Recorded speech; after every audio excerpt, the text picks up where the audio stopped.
Hi. I'm Allie. Tyler. Doug's right here. Doug's over here. And together we are The new fam. the new fam. We got a good video today. We do. Yep. Very good. Yeah. So you guys know that we are on our TTC TTC. journey, and we are 4 months in. Yep. But we have not explained yet how we got to the point of our TTC journey of trying naturally first, because there were a lot of different 3 other options we looked at first. And that's what today's video is about. Yeah. Yeah. And the reason why is Tyler will talk about that. Yeah. Why we looked into these other options first. Right. Before I hop in, if you want to check out the first TTC video that we made, it's right here. We'll just put a little card. You can click on that, check it out if you'd like. Prepping for pregnancy. Yeah, prepping.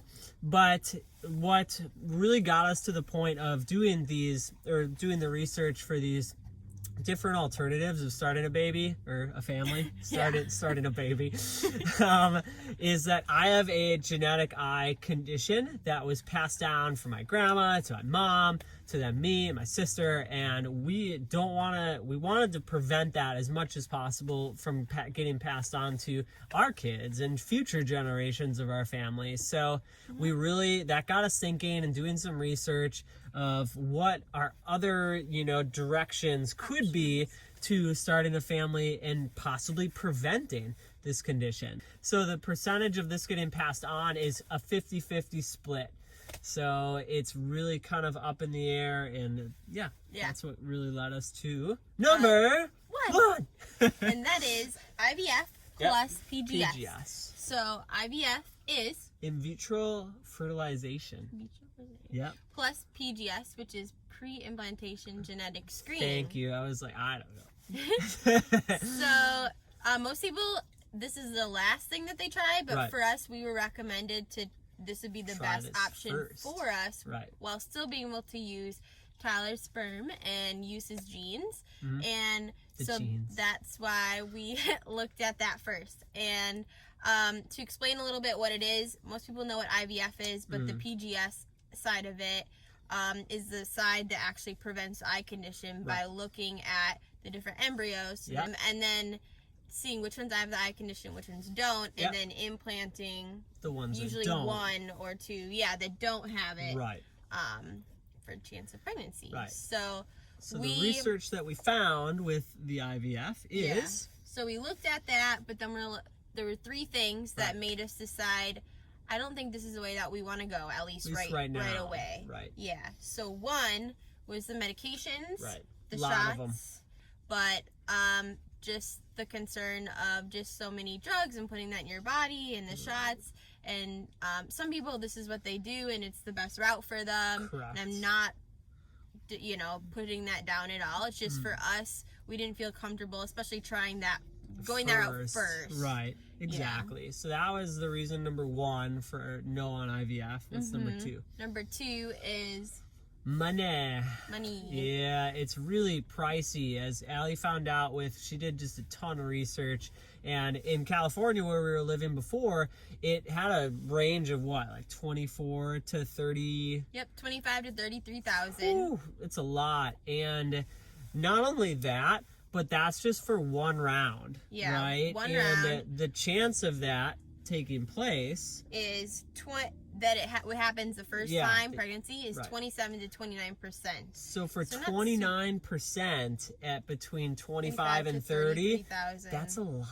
And now every state's going to vary, right? So we want you to do your own research on where you're currently living. And I compared Wisconsin, because that's where we're moving to eventually, and that's 16 to 18,000. So still a lot. Way less, but still a lot for 1 round. For a chance. For a 27, 29% chance. Yeah. So and then that was all 3, because we said the chance of it working. So those now, are the 3. So that led us to being like, okay, we're not going to try this at least right away. That led us to number 2, which is using donor sperm of someone that we know personally and someone that we're comfortable with. Correct. And so we looked at that, and we ended up asking them, and it just seemed like they weren't comfortable with it. They didn't say that right out like yes or straight no, away, but kind of got the feeling that they weren't comfortable with it.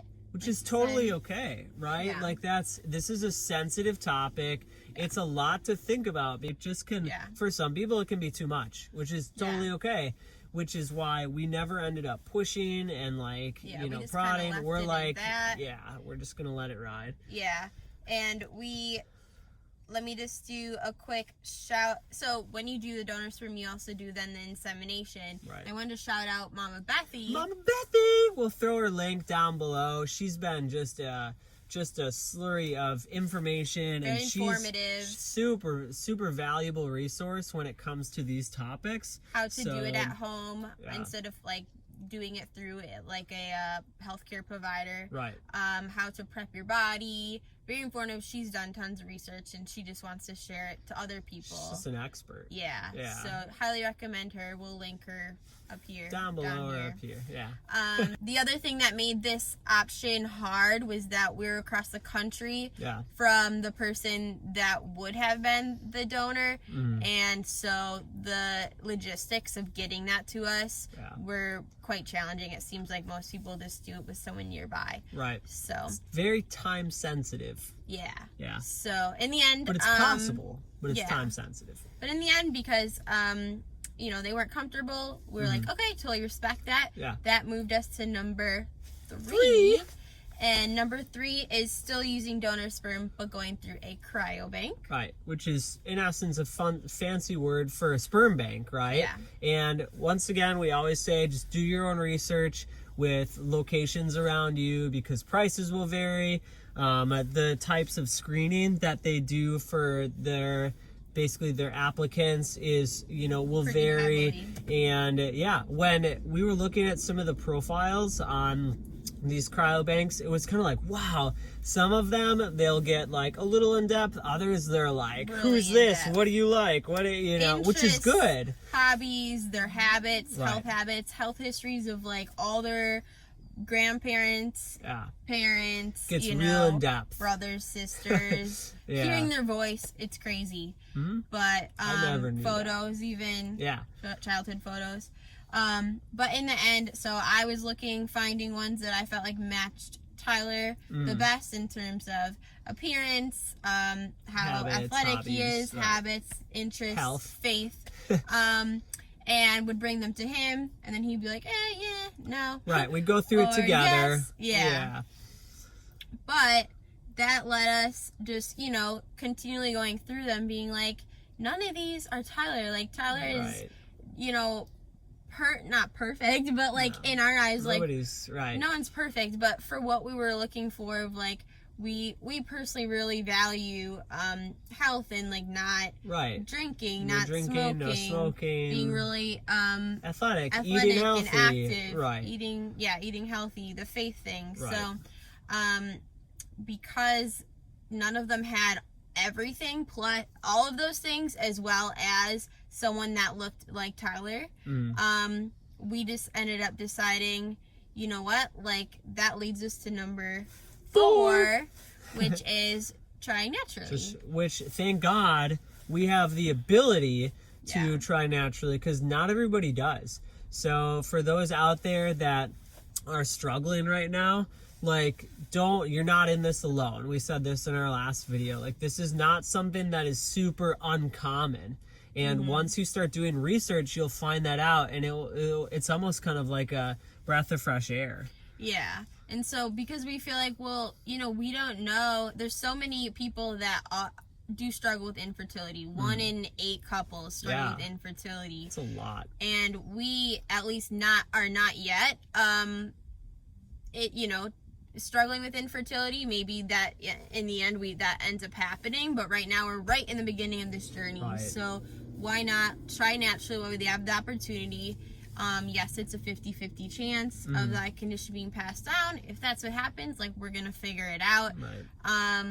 But right now we just feel like the pros outweigh the cons, so we feel like that's what God was kind of leading us to in the end. And maybe down the road we do end up struggling, and we go through, we've done all the research. We end up doing one of these other ways anyway. But yeah, at least the research is done and we know the ideas more. And in the end, like, we're just thankful that it opened up our eyes to how many different options there are of starting a family. And there's, like you said, there's no one right way. Right. Yeah. You know? Yeah. So, that's what we've learned through just that journey of, like, searching kind of this past year and the different options.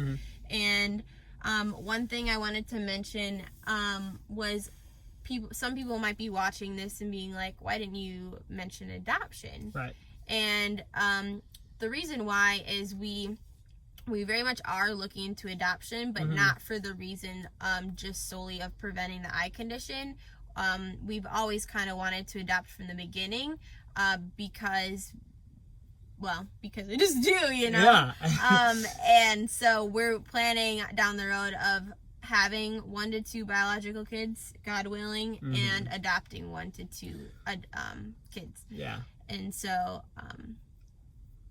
adoption's a huge part of my family. I have 2 brothers, 2 cousins, and a grandma that's adopted.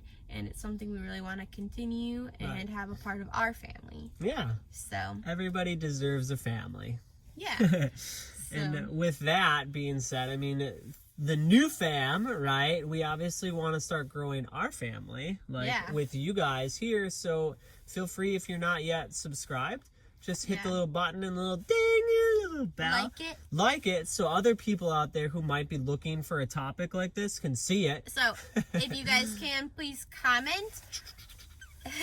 Please comment. How did you, if you have a family already, in what way did you start/grow your family? Or if you haven't yet, or you're going to in the future, or in the process, how do you plan to start or grow your family? Yeah. Whether it's one of these 4 ways or another way. Yeah. There's so many different options that you can choose from. Yeah. But on that note, thank you for watching. Thanks I hope it wasn't super weird or uncomfortable. Yeah. But like you said, like, we were hesitant on talking about this, but you've made like a great point time and time again of it's like we just want to be open and raw and real. Yeah. We don't want to come off as just, everything's butterflies and roses dog all kisses. The time. Yeah, we want to just talk about real topics of things that we've gone through and are going through and that other people can relate to or maybe help, they can help them. So yeah, I think that wraps it up pretty well. Yeah. So we'll see you in the next one, but till then we gotta mention where we are. Yeah, if you guys noticed, first video sitting in the van. We're in this big van, and we are in South Carolina. I had to think about it for a second. Where are we? Yeah, we're at the beach. Check it out. Woo! It's not San Diego, but it is definitely we had to get this parking spot so you guys can see Myrtle Beach. But so we'll see you in the next one. Yep. Till then. Out.